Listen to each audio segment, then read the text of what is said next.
I know I can often start off this show with jokes and lightheartedness sometimes, and sometimes we need to talk about things that are actually quite serious. But today, we're going to celebrate something that is just incredibly special in today's Arsenal News Show.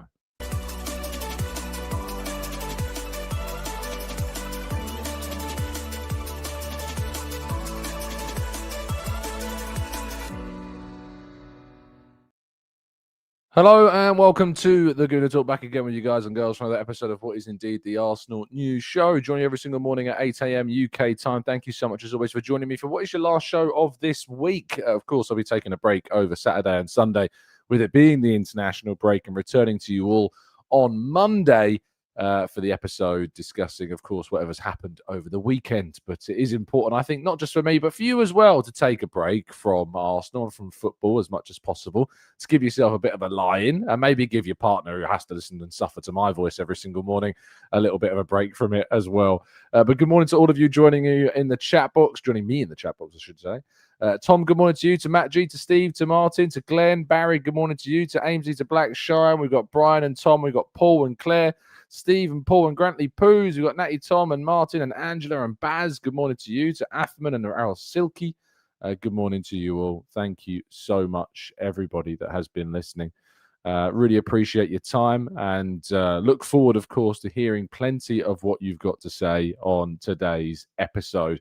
Let's jump into today's views. So let's jump into today's stories, not views, but the stories themselves. Give me 2 seconds. Just need to reply to a quick message. There we go.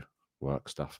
But we've got to discuss that Olivia Smith has won a Goal of the Month award. Of course, only just signing for Arsenal in the summer after joining the club from Liverpool in a world record deal. But her goal in the opening game of the season against London City Lionesses is currently the only win of Arsenal's season. That is staggering, isn't it, really? That is absolutely mad to think that Arsenal's women's team so far this season have struggled so much, and the results have been of such a disappointment, really, considering how things did start at the beginning of the campaign. That second win. They've had 2 wins. They beat West Ham, they beat London City Lionesses, they drew against United, drew against Villa, lost to City, and now have lost to Lyon. 2 wins, 2 draws, 2 losses across all competitions. They played Brighton at the weekend. It is a real frustration, but a little bit of joy within that, as Olivia Smith's brilliant goal, and it was a brilliant strike. I mean, if you're going to announce yourself to the world as a new Arsenal player, that is how you do it. So congratulations to Olivia. And equally, congratulations to Katie Reid on winning Player of the Month for September. A brilliant achievement, of course, for Katie, who is obviously one of Arsenal's younger players. She's just 19 years of age, and with the likes of Leah Williamson currently out injured at the moment, she's joined Steph Catley at the back and has been producing some brilliant performances. I mean, considering how few minutes she played last season as opposed to how many minutes she's now playing this season, it is very impressive indeed to see how Katie Reid is getting on, and we wish her all the best for the rest of the season. Hope that this rise in form and quality does indeed continue. Speaking of form, hoping that it continues, Gabriel Martinelli on the men's side was named as Arsenal's Player of the Month for September. His goals have been pivotal, really, for Arsenal. His moments have been brilliant. The goals against Athletic Club, the goal against Olympiacos, but most importantly, his goal against Manchester City, which saved Arsenal a very dear point in a game that looked destined for defeat and that could prove absolutely pivotal come the end of the campaign. Arsenal should have won that game by more than they obviously did with the draw that they ended up getting. But it was the goal at the end, an amazing finish from Gabriel Martinelli, whose form truly has reached new heights this season. And we hope that that does continue and starts to match that of his form from the 22-23 season. So congratulations to all 3 of Arsenal's players on their recent awards that they've won. Moving into the international scene just briefly before we jump away to a rather funny story. But Jurrien Timber has indeed won, his team have won. The Netherlands won 4-0 against Malta. with Timber, of course, involved in the game. Playing in the middle of a defensive line, of course, you've got Dumfries, you've got Jeremy Frimpong, and you've got Jurrien Timber, three very good right-sided defenders. But Timber's ability to play in the back four and pretty much anywhere on that back four gives the Netherlands plenty of options with Frimpong and, of course, Dumfries also available to them, with Van der Ven being kind of a central figure in that defense with Virgil van Dijk. They kind of play like, I think, a back three, really. Frimpong playing kind of a wing-back role, as is Dumfries. But what talent in that Netherlands team there is, because Jurrien Timber, for me, has been probably Arsenal's best player of the season, and you've got so much talent in that front line. It says here that Timber was kind of playing in a back line where Dumfries was on the right, and then Frimpong was kind of playing further up the field. Van der Ven playing kind of a left-back role from the looks of things, but Timber was definitely more in a central area of the Dutch defence for this game, showcasing his brilliant ability to play all over the field. But the headline story of the day, and I'll go on to that crazy Alexis story at the start of part 2 that I'll share with you. But Bukayo Saka scored an unbelievable goal in England's 3-0 win over Wales. And it breaks what has stood as an 80-plus year record. Absolutely astonishing, really, how long this record has stood. And the record that I'm talking about is Arsenal's all-time England top goal scorers. So players, of course, who are going to have played for Arsenal and have indeed been England players at the same time. Cliff Bastin was the player back in the 1930s that managed to reach 12 goals with his country.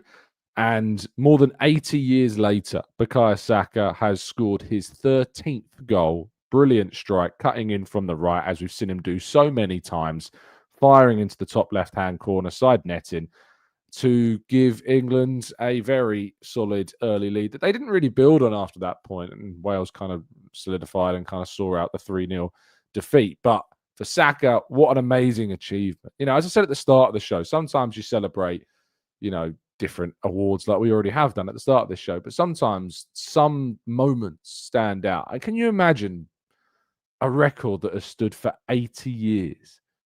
I mean, think about the players that have been at Arsenal, that have played for the England national sides. I mean, Theo Walcott got 8. I think Ian Wright got 9. Tony Woodcock got 9. Cliff Bastin got 12. And Bukayo Saka has 13. And he's only 24. He's 24 years of age. This record is not only going to get broken, but it's going to now be extended, you have to imagine. And Saka, again, continuing to return to the England team and become and be still one of England's best players, with no doubt in my mind, and will be in that starting figure come the World Cup next year. And hopefully Noni Madueke as well will be featuring quite heavily in the England national side. It is, you know, I'm an England fan. I'm much more of an Arsenal fan, I feel, than an England fan. But it is nice to be able to support your country when indeed the players that are doing the business for your country are indeed Arsenal players. That does help a lot too. And Arsenal are, I think, the most represented side, especially of the big six, certainly of the big six. But we have just got so much talent now of an English background. We've got Saka, we've got Eze, we've got Rice, Miles Lewis-Skelly. Of course, Ben White could still get into the fold. Noni Madueke, we haven't spoken about too much because he's been injured, of course. Ethan Nwaneri is currently playing well for the under-21s. There's loads of English talent in this Arsenal side, and they are, as I say, doing the business. So we've just got to be very, very happy that is the case. If you need something to do the business for you while you're surfing the internet, however, then you need NordVPN. It is the only VPN service that can do the business when you need it to. And if you go to nordvpn.com/Gooner, you can get yourself a significant discount off a 1 or a 2 year plan, including, of course, 4 months extra thrown in free to that 2-year deal. And if you're not happy with the deal for whatever reason, there is a 30-day money-back guarantee. Who can say any fairer than that? No one. Because there isn't any fairer. A whole 30 days to get your money back. That is just so generous. And a VPN service, if you're unaware, of course, gives you the ability to change your digital location online, so you can hop your mobile, your laptop, or your tablet digitally to anywhere in the world, supported by Nord's territories, of course. And not only that, but you shield yourself from those snooping criminals that want to nick your data, or perhaps you're on a public Wi-Fi service. Right, let's go to part 2. Your questions and more right after this.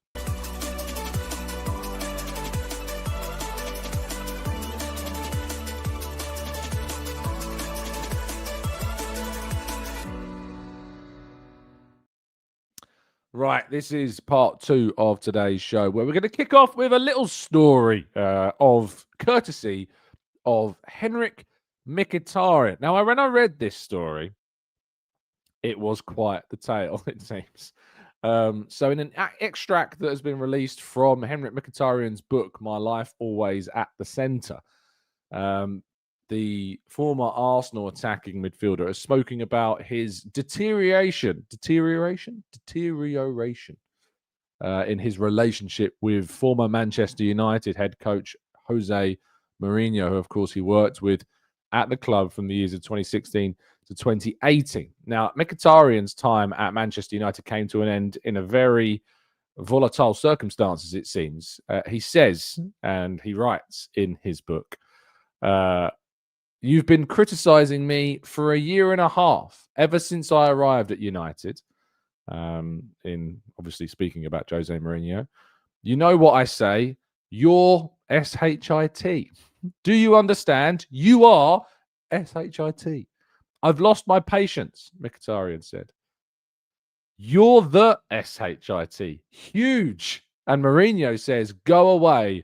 I never want to see you again."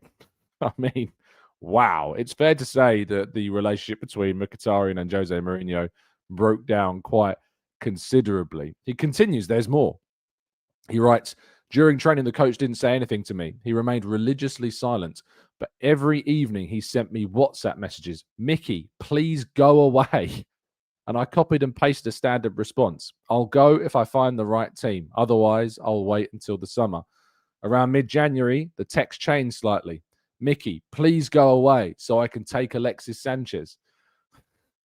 And apparently, of course, his agent was working on the swap deal with Arsenal. "My response then changed to, 'I'm not leaving just to please you, and I beg you not to write to me anymore. If you want to talk to Mino,'" as in Mino Raiola, of course, the agent. I mean, wow. That is quite the story. That is absolutely incredible. If true, of course, which we only have the side of the story at the moment of Henrik Mkhitaryan right now from his book. That book that is coming out, it's called My Life Always at the Centre. I don't know if it's out yet, but that's just an extract from the book. Yeah, crazy. Absolutely crazy that has transpired. But yes, that is supposedly an extract from the book. I don't know what to say about that. But that report comes from Calcio Mercato in Italy, who have reported that story. Of course, Mkhitaryan still currently playing football, still playing his trade in Italy. He's been there for a little while. He was, of course, playing previously for Roma, now playing for Inter Milan at 36 years of age. Still plays plenty. And he's been able to extend his career well beyond Arsenal. You know, since leaving Arsenal in 2019, left on loan initially, he's made over 270 appearances in Serie A. For a team in Serie A across all competitions. So he's really been able to extend his career quite impressively. He scored 37 goals in that time as well. But he's done very well. You know, he didn't have a great time at Arsenal. He didn't have a great period here. And while it started out I remember the first time he played, I think he set up Pierre-Emerick Aubameyang. I think the pair of them combined an assist and a goal in their first game together, and everybody was kind of like, wow, we have signed two players that are going to create quite the combination together. But it never truly worked for Mkhitaryan at Arsenal. Of course, I think he was still here. I think he left in the summer or maybe in January of when Arteta arrived. I can't quite remember. I think he might have left. I'm trying to think, when did he leave? Mkhitaryan joins Roma on loan. It was in August of 2020. That was permanent, though. When did he join there on loan? September 2019. So he never played under Arteta. So he joined on loan in the summer of 2019. Arteta was appointed in December of 2019, and then he left permanently in the summer of 2020. I would have been interested to see if he would have ever been able to integrate into Arteta's squad, with Ozil and the situation with Ozil that just never worked out with Arteta and Ozil. Maybe having Mkhitaryan could have helped. Maybe he could have improved him as a player, but we would have never known anything. But it's goodness me, if that's true, and as I say, it's if it's true, and it's only on the side of the story from Henrik Mkhitaryan, how damning of Jose Mourinho's behaviour. We've known some stories, of course, from his time in management. That takes the absolute biscuit, I feel. Baz said, did you see Thomas Tuchel's comments about the lack of atmosphere at Wembley last night? His hot topic at the moment, not just at the Emirates as well. I didn't, to be fair. I was out yesterday evening. I just managed to kind of kick into gear on the story this morning. His comments were the stadium. He says, if you hear for half an hour, it was just Wales fans. It's a bit sad because I think the team deserved big support. What more can you give them? 20 minutes, 3 goals, the way we attacked Wales, and we didn't let them escape. It was difficult to keep everything going in the second half. We did excellent. We deserved to win. But yeah, he says, I love English football and I love English football fans and the support they give. But I think the atmosphere did not match the performance on the field. We had excellent support in Serbia, but here we were 3-0 up after 20 minutes. We had the ball winning we had the ball win after ball win after ball win. As in, I think after tackle after tackle after tackle. And I felt like, why is the roof still on the stadium? That's just it. It's nothing big. We will do everything again to be infectious. There's no problem. I'm sure that we will get everyone going. It's on us. But tonight was a little underwhelming. I mean, it's a 3-0 win against Wales. Now, I think there's a reason to have an atmosphere against Wales. They are international rivals, of course. They're our neighbours. So there's always that element that there should be a generation of an atmosphere there. But I don't really know what he is expecting. It's always pretty tight. It was a friendly as well. Like, it wasn't even like a World Cup qualifier. Yeah, I don't think this is the game, Thomas, to kind of go at the atmosphere. Yeah, I'm not sure this is the game. Like, it's a friendly. Like, we talk about the Emirates atmosphere because it's a known issue. England's atmospheres have been pretty good. They've been pretty good over the years, England stadium atmospheres, so like for England matches. So I'm not sure if it was the right one, but Wembley, unless it's like a competitive match at the Euros like we had a few years ago, I don't know what to expect, really. Yeah, Matthew seems to agree with that. Right, let's tackle some of your questions, shall we? Right, it's a hard time to be patriotic, but there is a lot of horrible stuff happening right now, and that makes it difficult. I empathize with you completely, Raj. 100%. I get where you're coming from. And it's like the flag stuff. I don't want to go too much into it because I know that people feel very strongly about these topics, as do I, and I try and keep those views as separate as I can. But I get where you're coming from, Raj. Phillips says, is the Saka record goals whilst an Arsenal player or just a player who played for Arsenal? Because I think Danny Welbeck has more. I think it's while they played for Arsenal. I'm pretty sure that's the case. I think it's while they played for Arsenal. Danny Welbeck has 16 goals playing for England, but they have come while he's been playing at other clubs like Manchester United, I believe, as well. So I can double check when those goals came for Danny Welbeck quickly for England. And we'll find out how many of those goals did come while he was playing. So he was an Arsenal player between the years of 2014 and 2019. That's when he was playing for England. His first goal came in 2012 against Belgium. He then scored again in 2012 against Sweden. He scored twice against San Marino in 2012. So that's already 4 goals while he was playing for Manchester United. As I say, didn't join Arsenal until 2014. So his first goal for playing for England as an Arsenal player came against Switzerland, I think. I'm pretty sure. So he joins Arsenal on the 2nd of September 2014.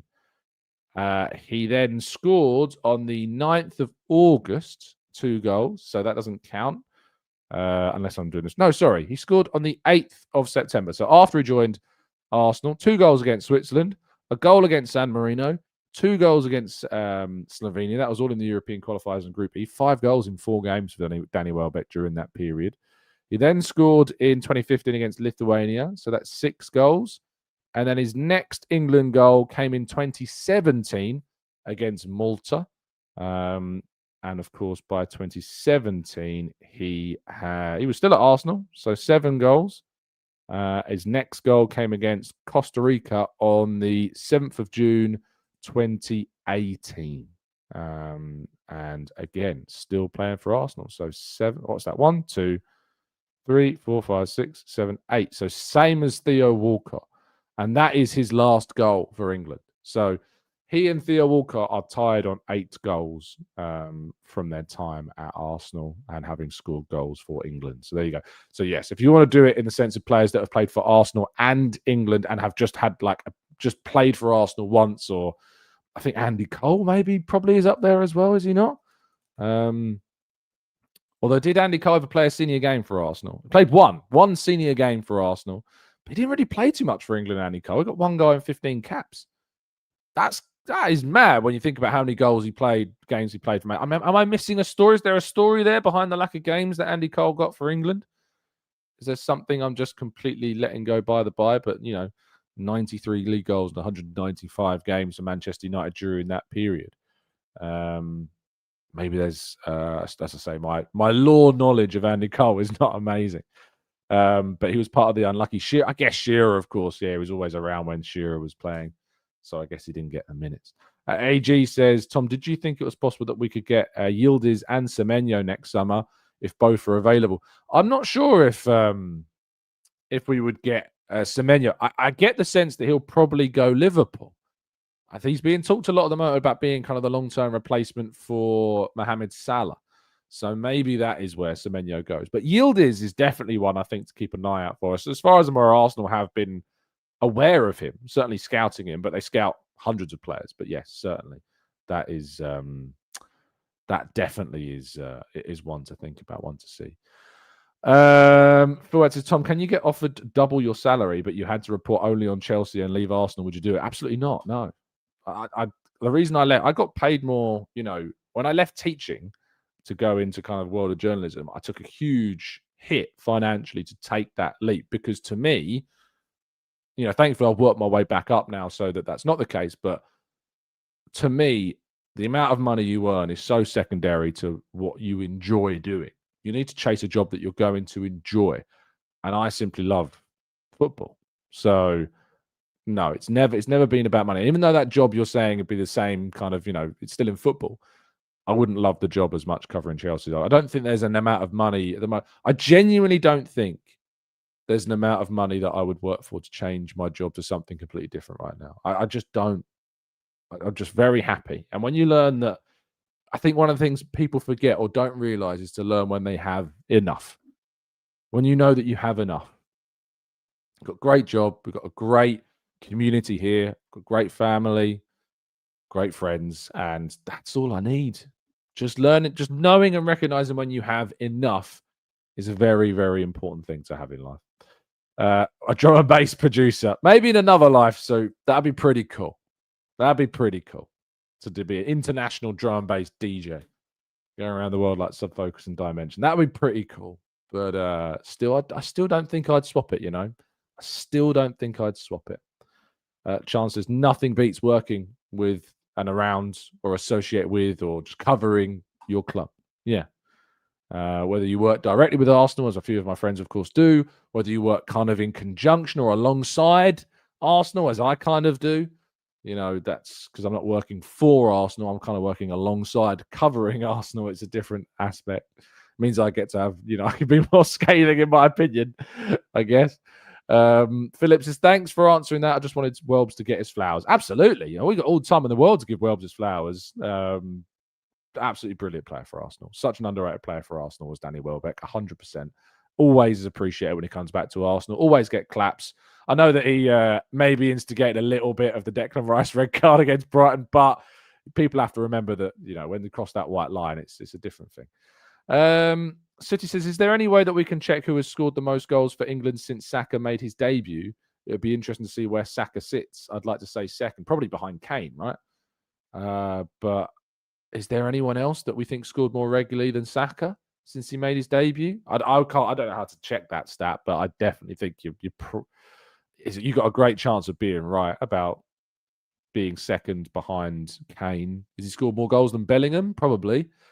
Trying to think who else would have scored as many, if not more, goals than Saka. Saka is second, says Lost. I mean, I don't know where we're getting the stats from, but certainly that's the way forwards, I think, to look at it from that perspective. I don't think Sterling or Foden would have done. I still think Saka will have more, because, I mean, if he's had 13 goals since he made his debut, it's a lot of goals for your country. Raf says Cole is one of the most underappreciated strikers ever, playing Champions League week in, week out and never getting call-ups. I guess it was that sheer element. And maybe some people are saying that Glenn Hoddle maybe just didn't like him as well. So Nicholas says, I still enjoy seeing Welb score for Brighton. Good on him. And he often does it against teams that we need him to score against too. Like your Cities and Liverpools of this world. He often scores big goals in those games. Has he ever scored against Arsenal? Has Welbeck scored against Arsenal? He has 3 goals in 10 appearances against Arsenal, apparently. He scored for Manchester United in 2011. He scored for Manchester United in 2012. And he scored for Watford in 2020. So against Arsenal in I don't know what the score was in that game. But he scored 3 times against Arsenal, Danny Welbeck. 2 times before he joined Arsenal, 1 time after he left Arsenal. But he's never scored against Arsenal for Brighton. Never. Not once. And Abdul Hakim says he knew that. He scored against us for Watford. There you go. Knowledge. Steve says, let's hope Saka has some mindset. The same mindset as Tom. Yeah, doesn't want to leave his job. Absolutely. We got to hope that is the same all the way through. Rich says, I always remember Wenger's line when he was being linked with Real Madrid. When you love your wife, you don't look for another. And it's so true. Indeed. That's absolutely spot on. Soup says, Welbs is still a beast. I wonder what his career would have been if he hadn't been injury prone. Again, it's one of those classic examples. But to be fair, like for Brighton, he has played so many games. Like he's managed to really kind of put those injury issues aside while playing for Brighton. And he's 34.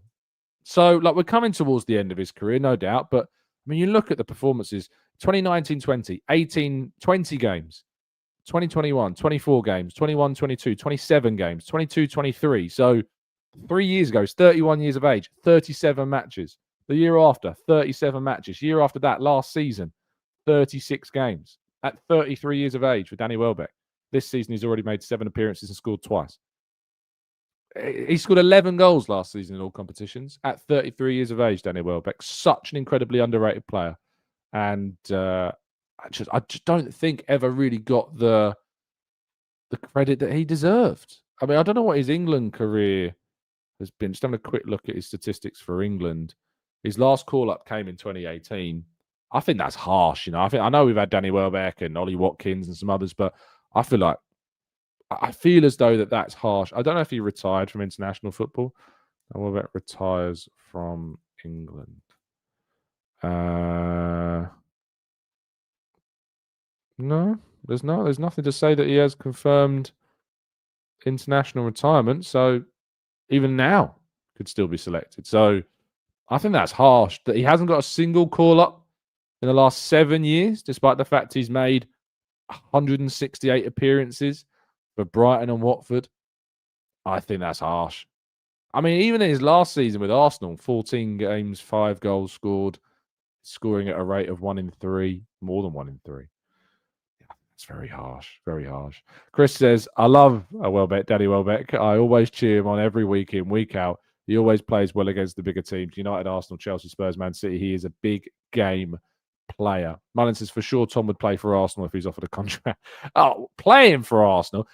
That's different than working for Arsenal, Mullin. But when I say, like, I mean, I play football now and I train with guys who are older than me. I train with the vets team and they are all way better than me. And I'm 4 years there. They're 4 years younger than most of them. So, yeah, look, I don't think I'd do very well. Paul says, Glenn Hoddle stopped selecting Paul Emerson or Paul Merson for telling a joke about Hoddle's faith healer. Hoddle was a bit of a you-know-what. Yeah, I don't know too much, as I say, about the lore of Glenn Hoddle's time with England as England manager, but you do hear the stories.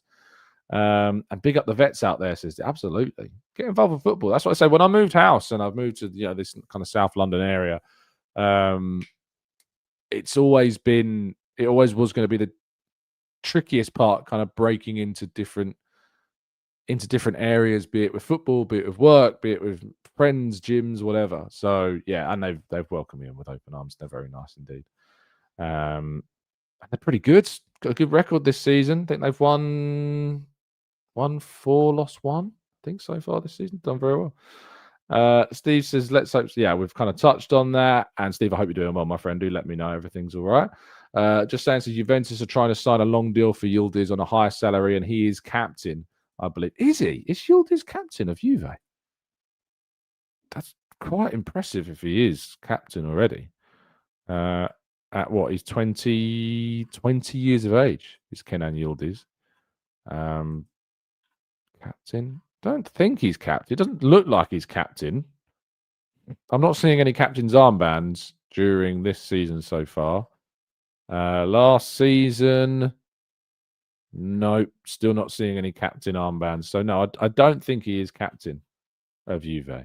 No, he's vice captain apparently, says John. Okay, he's not held the armband according to any games I can see from last season on Transfermarkt, and they are usually pretty good at highlighting when a player has held the armband. So sorry, it's not him. Who is captain? Locatelli's captain of Juve at the moment, and has been in all of the games this season, other than the 4-4 against Dortmund. Who was captain in that game? Bremen, the Brazilian centre half, was captain in that game. So maybe not even the vice captain. I don't know. Paul says Shearer wasn't flashy, but he scored spectacular goals, which appealed to Hoddle. Jay Knott says Parler told a funny story. Also, I'm sure Parler did.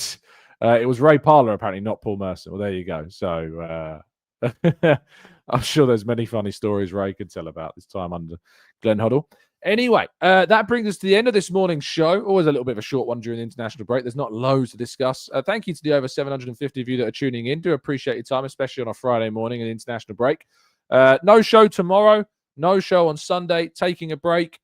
Back on Monday from this international break. And they'll be looking ahead, of course, to the game at the weekend against Fulham. All the build-up to that war will be to come. Thank you so much for listening. Massive congratulations to all of those that have won awards, of course. Reid, Olivia Smith, Gabriel Martinelli, and, of course, Bukayo Saka now on breaking an 80-plus year record. Absolutely fantastic. Massive congratulations to all 4 of them for their awards and accolades over the last 24 hours. I will be back with you on Monday. Have a fantastic weekend. Stay safe, stay well, stay happy and respectful. And as always, up the Arsenal.